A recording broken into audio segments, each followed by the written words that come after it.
네, 김성환 시사평론가, 김민아 시사평론가와 함께하는 스콕스 준비된 뉴스부터 시작하겠습니다. 고발 사주 어제는 뭐 이 사건이 1심에서 결국은 손준성은 유죄 판결이 나왔습니다.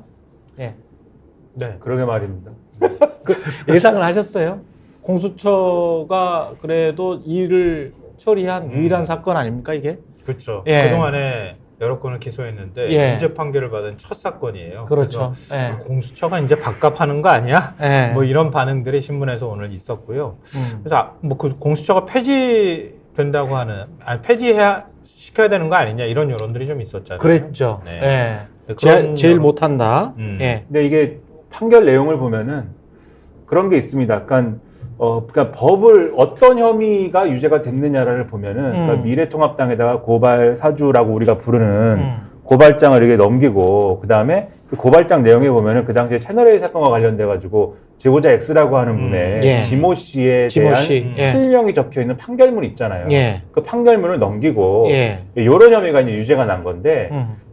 이 재판부가 판단하기에 그럼 이게 공직선거법을 위반한 거냐, 즉 이게 이제 선거에 영향을 미칠 어떤 그러한 사건이었냐에 대해서는 그거는 무죄로 판단을 했는데 왜냐하면 이게 실제로 고발이 된 거는 이제 선거 이후이다라는 점에서 선거 전에 이제 고발이 이루어지지 않았기 때문에 그래서 공직선거법 무죄로 본 거거든요. 근데 이게 이제 법상의 이제 혐의의 유무죄로 보면은 그래서 일부 이제 무죄가 났다 이렇게 표현할 수 있지만 그 법상의 뭐 혐의가 유무죄냐를 떠나서 고발 사주라고 하는 사건에 우리가 알고 있는 큰 얼개가 맥락이 있지 않습니까? 행위는 분명히 있었다. 그렇죠. 그게 이제 어떻게 판단됐느냐를 보면은 이거는 고발 사주라고 하는 전체적인 이 사건의 맥락은 다 인정된 거예요, 사실. 그렇죠. 네. 그렇기 때문에 이거는 사실 엄청난 일이 벌어진 거다라고 우리가 생각을 할 수가 있는데 근데 이게 사실 지난 정권에서는 야, 검사가 이럴 수가 있어? 라고 하는 놀라움이 있었는데 사실 뭐 저만의 생각인지 모르겠습니다만 이 정권이 되니까 별로 놀라지도 않다 이제는 뭐 이런 생각도 들어서 너무 냉소적인가요 제가? 원래 그랬을 거야라고 생각하시는 분들도 좀 있는 것 같아요. 예. 근데 고발 사주 사건에 대한 개괄은 이렇게 쭉 해주셨으니까 또 어제 관심을 모았던 게 민주당 윤관석 의원, 그러니까 돈봉투 의혹 사건과 관련해서 1심 판결이 또 있었잖아요. 예. 또 유죄 판결이 나왔어요. 그랬죠. 그러니까 신문들이 징역 2년. 그렇죠. 예. 징역 2년이 나왔는데 송영길 전 대표 재판도 이제 계속 열릴 텐데 송 전 대표 재판에 어떤 영향을 미칠까 이게 또 굉장히 큰 관심이잖아요. 예. 근데 두 사건이 바로 또 곧바로 연결되는 건 아니에요. 그렇죠. 왜냐하면 윤관석 의원한테 가기까지 돈이 강내구청 감사위원회에서 돈이 나와서 6천만 원이 예. 송 전 대표의 보좌관을 거쳐서 그리고 윤관석 의원을 거쳐서 의원들한테 돈 봉투가 전달됐다. 액수에 대해서는 서로 주장이 다르더라고요. 근데 그 흐름은 그렇게 되는 거거든요.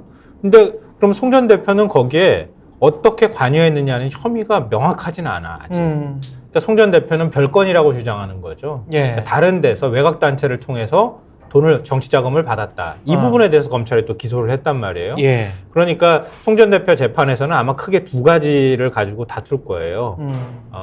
그렇지만 돈봉투 사건에 대한 송 전 대표의 유무죄를 판단하는 것은 그건 추후에 재판을 보고 판단해야 될 부분이다. 이렇게 받을 것 같아요. 지금 말씀하셨지만 송영길 전 대표 그리고 이제 민주당의 이 사건 돈봉투 사건이 유죄가 난 거는 분명히 악재죠. 그런데 고발 사주가 손준성이 실형이 난 것은 현직 대통령이 그때 당시에 검찰총장이었기 때문에 송영길은 이제 전 대표고 윤석열은 현직 대통령이란 말이지.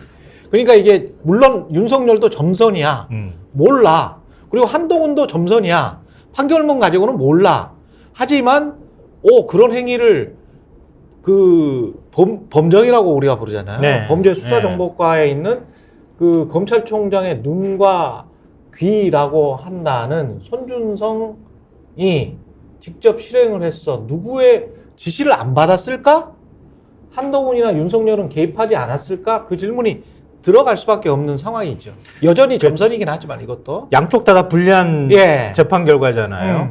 근데 지금 뭐 말씀하셨으니까 윤석열 대통령이 그러니까 고발 사주 사건 첫 보도되고 난 다음에 예. 뉴스버스가 2021년 9월에 보도했잖아요. 그렇습니다. 예. 보도한 당일날 검찰총장 재직 중 어느 누구에 대해서도 고발 사주한 바가 없다 이렇게 밝혔고요. 그리고 조성원 씨가 뉴스버스에 이제 텔레그램 메시지를 보여준 거 아니에요. 제공했던 건데 박지원 전 국정원장하고 만났다는 사실이 나중에 알려지니까 예. 대선 개입 공작이다 이렇게 당시에 윤석열 캠프 측에서 막공세를 펼치기도 했었죠. 예. 근데 어찌됐든 뭐 얘기 나왔으니까 그 말씀을 드렸던 거고. 그럼 오늘 신문은 두 가지 사안을 어떤 방식으로 그러니까. 보도했을까 궁금하지 않으세요? 그냥 한번 봅시다. 한번 신문 일면을 다 찾아봤어요. 저희 예. 한 6개 신문을. 예. 그랬더니 한번 일면 보여주시면 될 것 같아요. 제가 보여드리면서 설명드릴게요. 한겨레 같은 경우에 고발 사주를 일면에 올린 신문과 그렇지 않은 신문으로 구별할 수 있어요. 두 가지 신문이 있다. 네, 두 가지 종류의 신문이 있는데 예. 조선중앙, 조선중앙동아는 예. 지금 한겨레가 나오고 있고요. 없어요. 한겨레 신문 보도를 지금 했죠. 일면에 머리 기사로 지금 보도를 했잖아요. 예. 다른 신문 볼까요? 민주당 돈봉투 윤관석 진ing학 2년도 사이드 톱으로 이렇게 세웠어요. 예. 다른 신문도 보여주실래요? 예, 경향도 보여주세요. 예. 경향도 차근차근 그냥 보여주시면 예, 됩니다. 일면에 이렇게 예. 예, 머리로 보도를 했죠. 일면 고발 좌측이니까 거의 사주를. 비슷합니다. 예. 예. 한국일보는 하단 톱에 하단에다 올렸죠. 예. 자기 기획 기사를 일면 머리에 올렸고 손준성 고발 사주 들어갔죠. 그리고요.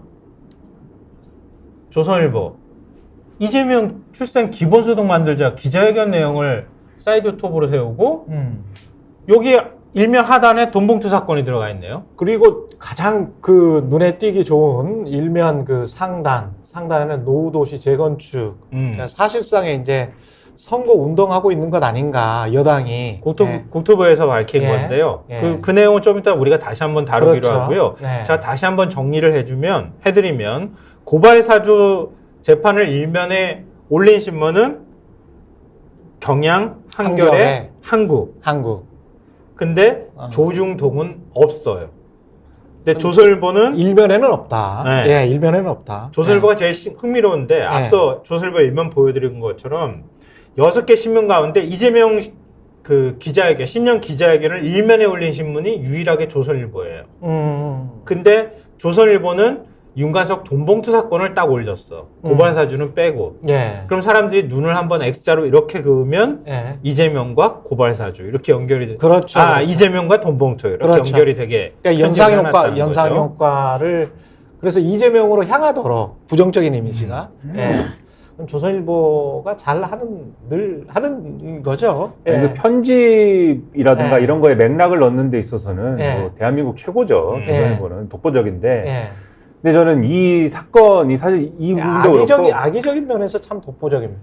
네, 그게 뭐든 간에 저는 독보적이라고 봅니다. 이 신문은 볼 때마다 놀라는데 예. 또 이제 저는 이 그러니까 돈봉투 사건, 돈봉투 전당대회 사건하고 고발사주 사건하고 또 뭐 준비는 안 됐지만 중앙일보 같은 경우에도 넘기면 사실 똑같은 분량, 똑같은 지면에 이 고발 사주와 그렇죠. 반반씩 해가지고 배치를 반반씩. 해놨거든요. 예, 반반. 이게 이제 각자에게 불리한 사안이니까는 예. 두 개를 같이 묶어갖고 얘기를 하는데 저는 사실 이 두 사건의 무게가 좀 다르다고 봐요. 무게는 분명히 왜냐면 달라요. 예. 돈봉투 전당대회 사건이 제가 볼 때는 별거 아니란 얘기가 아닙니다. 절대.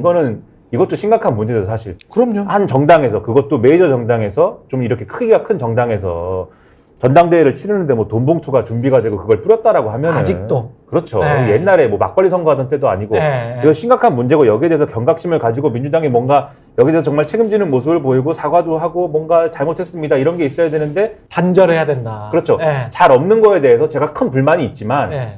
근데 고발 사주는 신종이야. 이거는 엄청난 일이에요, 사실. 이거는 무슨 예. 당에서 일어난 일이 아니고 예, 신종이야, 신종. 엄청난 일이 왜냐면은 한국 역사에 이런 일이 있었는지 모르겠어. 아니 그리고 예. 이게 예.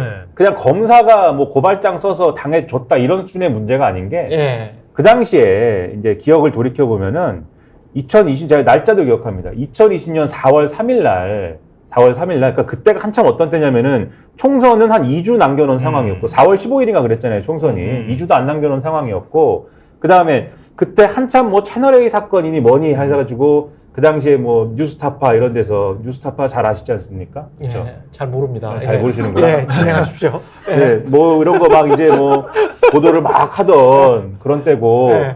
그 다음에 또 김건희 여사 도이치모터스 주가 조작 사건 뭐 이런 것들도 뭐 이후에 뭐 언급이 되고 뭐 이런 정황들이 있고 뭐 이런 거 한참 나오고 뭐 그럴 때잖아요. 예. 그리고 그런 얘기들이 있는 과정에 근데 그런 얘기들을 막 하고 할 때 당시에 뉴스타파에서 이 또 뭘 했냐면은 뭐 죄수와 검사 뭐 이런 시리즈를 했었지 않습니까? 그랬죠. 그때 이제 제보자 X라고 하는 분이 나와가지고 검사들이 얼마나 그 당시에 이제 수감돼 있는 기억 잘하시네. 예, 이런 재소자들을 활용해가지고 예. 이 수사에 얼마나 많이 또 도움을 받고 하느냐에 대해서 이게 참 부조리다라는 걸 많이 얘기하고 뭐 이랬잖아요. 예. 이분이 채널A 사건에도 등장하고 뭐 이러지 않습니까? 그렇습니다. 이런 맥락들이 있잖아요. 그렇습니다. 그게 이제 한참 그게 논란이고 할 때인데 4월 3일 날 네. 조선일보 인터넷판에 갑자기 제보자 X의 정체 이래가지고 기사가 쭉 나오기 시작합니다. 그리고 페이스북 캡처 이런 거 나와요. 그래서 이 제보자 X의 페이스북이 있는데 그 페이스북에서 뭐 혼내주자라고 했다는 둥, 작전을 짰다는 둥, 그다음에 당시에 최강욱 의원하고 그다음에 이제 뭐 황 뭐라고 하는 그분 있지 않습니까? 예. 당시에 법무부에도 있고 했던 이분하고 뭐 같이 사진도 찍고 뭐 한번 뭐 해보자 뭐 이렇게 해가지고 채널A 사건을 만들어내는 거다라는 식의 그런 기사들이 막 떠요. 그리고 이 제보자 X가 지모 씨다라고 하는 요 정보가 요 기사에 들어가는데 이 사실이 이전까지 보도가 된 바가 없거든요. 근데 저는 그래서 그 기사를 보고 야 이게 뭐냐 이 새로운 사실이 나타났다 이래가지고 그때 그 얘기를 많이 했던 게 기억이 나는데 예. 그때가 그 시점입니다. 그렇죠. 이 고발장이라는 게 작성이 되고 고발장의 내용에 보면은 이 조선일보 기사나 이런 것들을 근거로 해가지고 이것 봐라 지모 씨나 이런 사람들의 신빙성, 지모 씨나 이런 사람들의 주장의 신빙성이 없는데 그런 걸 인용해가지고 피해자들을 이렇게 공격하고 피해자들에 대해서 명예훼손을 하고 이런 것들이 문제다 이런 내용으로 서술이 돼 있잖아요. 피해자는 누굽니까? 윤석열, 한동훈, 김건희 세 사람이거든요. 그렇죠. 물론 이제 다른 뭐 고발장도 있지만 1차 고발장, 2차 고발장이 있지만 그렇게 세 사람이거든요. 그렇다고 하는 거는 지금 이 1심 판결을 토대로 해서 보면은 고발장이라는 거는 윤석열 검찰총장이 있고 그다음에 그 당시에 뭐 어떤 역할을 했는지 모르겠습니다. 뭐 한동훈 당시에 무슨 대검에 있었는지 뭐 제가 잘 기억은 나지 않습니다만 지금 정확한 직책이 예. 아무튼 한동훈 검사가 있고 김건희 여사가 있고 한데 그 당시에 손준성 검사가 대검 수정관실에 있으면서 이 고발장이라는 거를 누가 시키지도 않았는데 만약에 우리가 윗선이 모른다라고 전제하면 누가 시키지도 않았는데 피해자라는 거를 이 윤석열, 김건희, 한동훈 이렇게 적은 고발장을 마침 조선일보가 검사들은 전혀 관여하지 않고 판결문이란 실명이 적힌 판결문을 절대 조선일보나 이런 데 유출하지 않았는데 예. 이런 것들은 이 고발장을 통해서만 유출했는데 그런 것들이 이미 언론에 넘어가 있고 그런 것들을 통해서 시키지도 않았는데 그런 고발장을 미래통합당에게 그냥 줬다라고 하는 것을 1심 판결을 통해서 확인된 바를 놓고만 얘기하면 그러니까 그런 것들을 우리가 검찰 정당이 짠 것 아닌가? 우리가 믿을 수 있느냐 더해서 예. 그러니까 언론까지 껴서 선거에 영향을 미칠 목적으로 예. 당시의 검찰과 윤석열 검찰총장 체제의 검찰과 당시의 미래통합당과 그다음에 언론이 삼각관계를 이루어서 그렇죠. 예. 뭔가를 삼각 패스를 해가지고 골을 넣으려고 한 거 아니냐 이 의심을 갖는 거거든요. 그러니까 예. 무엇을 위해서? 재판에서 무엇을 위해서? 그게 중요해. 선거에 영향을 미쳐가지고 예. 당시에 미래통합당이 이기는 판을 만들기 위해서 예. 그리고 그렇게 됐으면은 당시에 윤석열 검찰총장이 정치적인 꿈을 뭘 꿨을지는 모르지만 그렇지. 어쨌든 그래서 그런 의도를 갖고 있는 게 아니었을까라는 의심이 있는 건데 재판에서 증명되지 않았다 할지라도 지금 1심 결과는 이러한 저희들의 의심을 뒷받침을 충분히 할 수 있는 내용이지 않을까라고 저는 생각을 하는 겁니다. 뭐 선거법 위반 혐의에 대해서는 무죄 판결을 냈으니까 선거에 영향을 미치려고 했다 우리가 단정해서 얘기하기는 좀 어려운데 그러니까 결과적으로 그 이전에 이제 벌어진 행위니까 그렇게 이제 법원에서는 정황은 판단을 한 그렇게 거죠. 얘기를 할 수 있는데요. 예. 그러니까 이번에 재판부가 어떤 판단을 내렸는지 좀 시청자분들한테 팩트를 전달해드리면 이해하기 쉬울 것 같아요. 예. 검찰이 고발장을 작성했다. 예. 그리고 검토에 관여한 사실도 인정했다. 예. 그리고 대검 수정관실이라고 하죠. 예. 수사정보 정책관실 소속 검사들이 검색한 판결문, 예. 그리고 피고발인, 그러니까 인적 사항들이 고발장에 쓰여 있다는 점. 피고발이면 윤석열, 그다음에 김건희, 최은순, 한동훈 이렇게 얘기할 수 있겠죠. 그리고 수정관실 연구원이던 이몽석 검사가 법조인 대관에 컴퓨터로 접속을 해서 최강욱이라는 검색어를 검색했다. 그 시점하고 거의 일치한다. 일치한다. 네. 예. 그걸로 볼 때. 그리고 또 손준성 검사가 이 김웅에게 김웅 의원한테 어떻게 보냈는지 모르지만 어찌됐든 간에 김웅 의원을 통해서 손준성 보냄이라고 하는 텔레그램 메시지가 조성원 씨한테 갔다. 그렇지. 아, 예. 근데 그거는 손준성이 보낸 게 맞다라고 재판부가 확인해 줬다는 거예요. 그렇습니다. 예. 중간에 기뭉이 피로록 날아가긴 했지만 예. 어찌됐든 그런 텔레그램 메시지가 갔다는 것은 재판부가 인정했다는 거예요. 그러니까 이게 공무상 비밀 누설 및 개인정보보호법 위반 혐의에 해당이 된다. 이렇게 예. 본 거거든요. 예. 그러니까 그동안에 우리가 의심을 가졌던 것 중에서 선거 개입 혐의 빼고 나머지는 다 인정했다. 재판부가. 그렇습니다. 그렇게 생각하시면 되는데 예. 제일 중요한 건 그거예요. 수사정보정책관이 뭐가 아쉽다고 이런 일을 이 벌이느냐는 부분입니다. 거야. 예, 예. 근데 수사정보정책관은 예전에 범정과라고 얘기를 그랬죠. 했잖아요. 범정과라고 했죠. 모든 예. 검찰의 정보, 검찰 외부의 정보까지 다 모이는 곳이고 검찰총장의 눈과 귀라고 불리는 자리란 말이에요. 이 사람이 왜 이 짓을 벌였냐? 결국은 누구를 위해서? 누굴 위해서?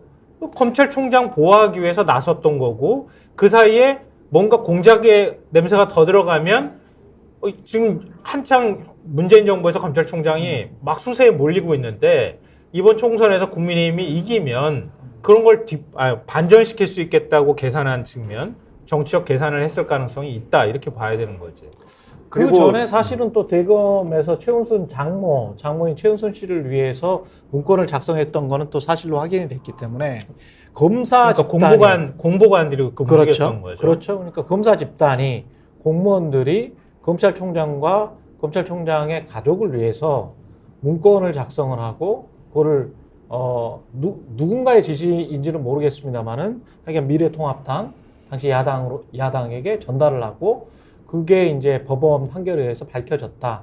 그러면 최종 윗선이 누군가는 상상이 갈 수밖에 없는 거예요. 수사를 해야 될 예. 사람들이 정치 공작을 한 거지 않습니까? 예. 그리고 그 정치 공작을 통해서 이득을 얻는 사람이 누구냐를 봐도 그렇고 그리고 이것을 수습하는 과정에서 수습이랄까 해명하는 과정에서 그렇죠. 윤석열 대통령 뭐라고 그랬습니까? 제보사주라고 그랬죠 이거. 그렇죠. 제보사주라고 하면서 공작을 할 거면은 메이저 언론에서 하라고 그랬어요. 마이너 언론에서 하지 말고 메이저 언론에서 했는데 그거에 대해서 사과한 적, 그 제보사주는 근거가 없는 것으로 드러나지 않았습니까? 그거에 대해서 사과한 적도 없고 입장 표명한 적도 없고 아마 이거에 대해서도 1심 판결이기 때문에 입장 표명하지 않을 것 같은데 대통령은 모르겠습니다. 최소한 한동훈 비대위원장은 여기에 대해서 의심 가는 게 추가로 또 있어요. 왜냐하면 이게 예. 한참 논란되고 할 때 무슨 그 이후에 채널A 기자를 만나서 서로 간에 카톡하고 뭐 이런 건 사실 카톡에 무슨 이미지를 70개씩 예. 보내고 했다는데 그게 그건 뭐냐. 사실이니까. 예. 그러니까 그런 것들에 대해서 입장 표명이랄까 설명이랄까 이런 게 있어야 된다. 그렇죠. 네. 스픽스는 말하는 언론입니다. 대세는 유튜브,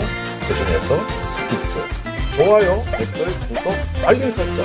여러분이 저희를 사랑해 주시고 우리가 여러분을 사랑하는 4가지 방법입니다.